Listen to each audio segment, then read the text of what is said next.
Hi everybody, welcome back to Lockdown Lessons Part 26.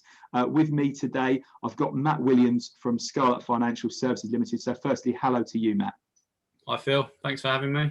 No problem at all. So I suppose the best question to kick off with really on these interviews is for me to ask you exactly what you do, Matt, and how you help people. Okay, so yeah, my name's Matt Williams here from Scarlett Financial Services. So we are mortgage brokers. I guess what we do in terms of helping our clients is providing them advice on anything linked to residential property, really. So residential mortgages, buy-to-let mortgages, bridging finance, that sort of thing. And then also on the other side of that is really looking at clients' financial protection. So things like life insurance, that sort of thing. So for us, it's focusing on the client's kind of outcomes, really, what they're looking to achieve, and then from that working out, what can we do to help them achieve those goals, really. Fantastic. The last part sounds very similar to what I do, but the rest of it doesn't at all.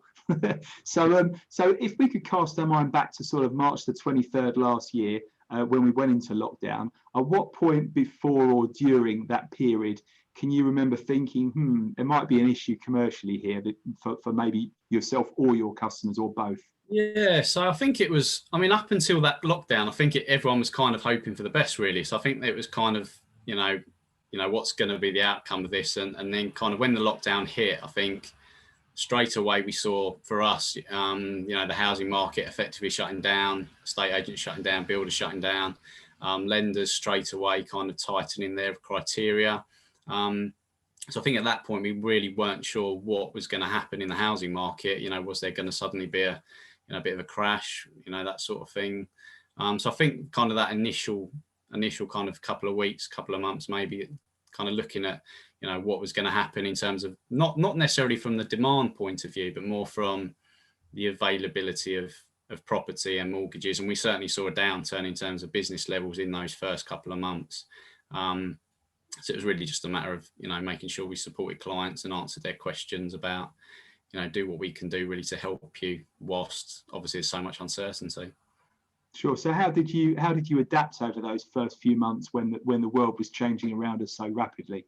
Yeah, I think it was just a matter of, changing our process in terms of how we talk to customers. We were predominantly a face-to-face kind of process, speaking to people in person. So I think it was the transition to obviously utilising things like Zoom, a lot of obviously phone and email, just to make sure that people knew that we were still available, still working, so that they could talk to us. It wasn't necessarily to arrange anything specific at that point. It was more just, if they had questions about, what's happened to my existing agreement, what's happened to my application, am I going to still be able to move? Those sorts of questions where we were just really just helping people.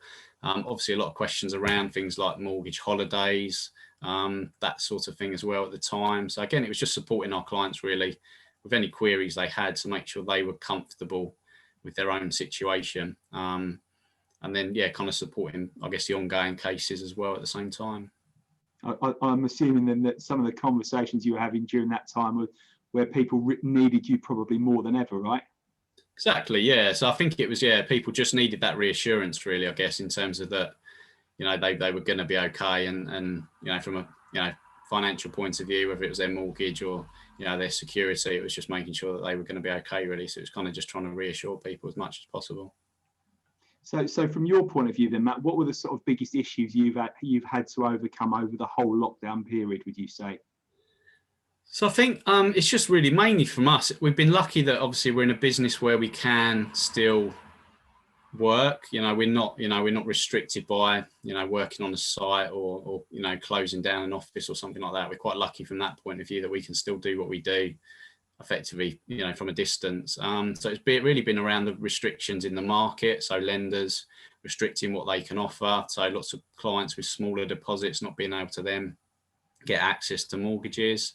So it's kind of trying to find solutions for those people and help them overcome those kind of hurdles, really, and making sure that, I suppose, a little bit of making sure clients are realistic about what is possible, and maybe for some people saying maybe this isn't the right time, maybe we should leave it 6 months and then review again. So I think those issues with obviously people want to, once they make a decision, they want to do it straight away, but sometimes maybe just making sure clients are realistic and trying to guide them as best as we could, really.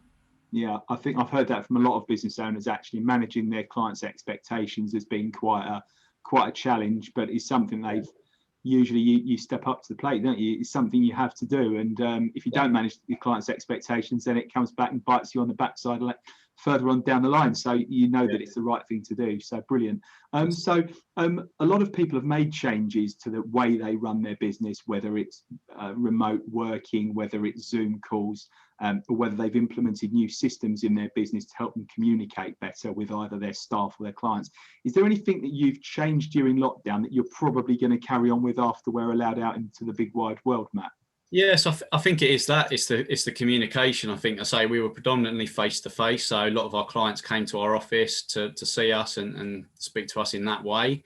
And I think actually now we found that kind of being able to do, things like Zoom calls and still have some sort of face to face contact whilst being, not necessarily being in the same room as them.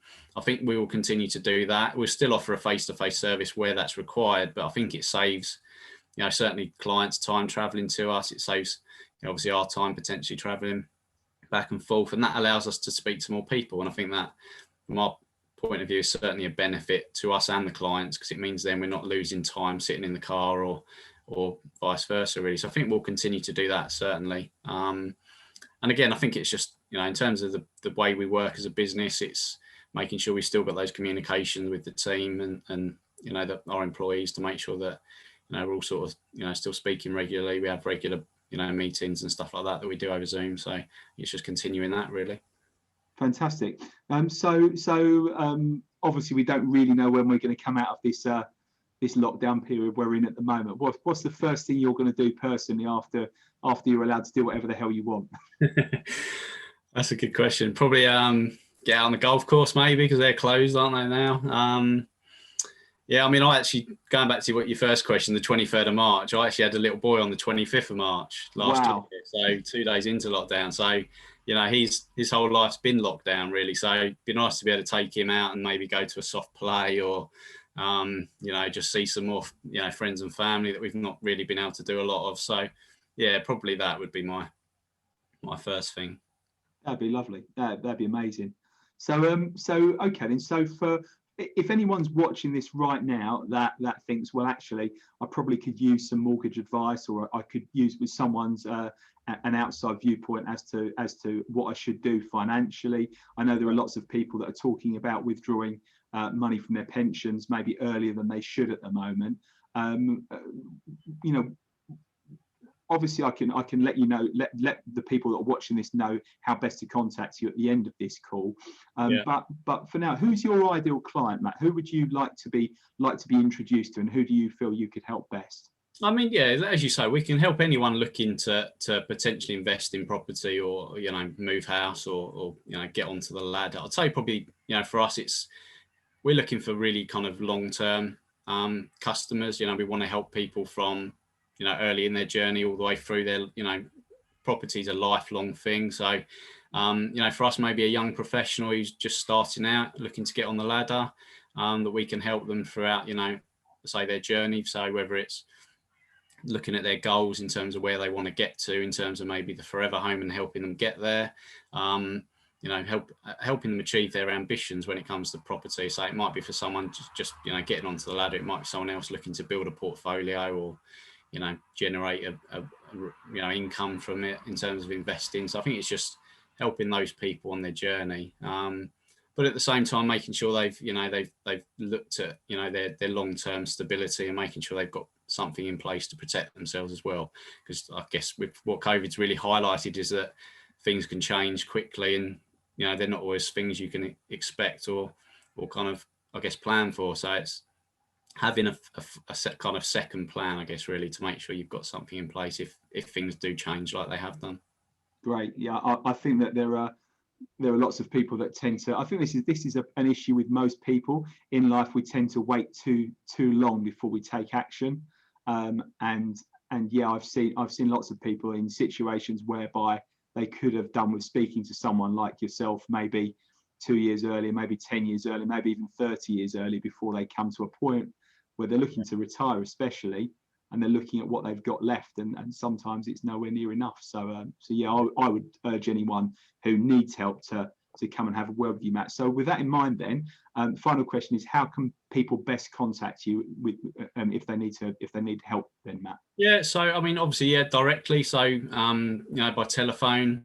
So yeah, if you post our contact details, telephone the office, myself directly, email, or they can go online, search for us, Scarlett Financial Services.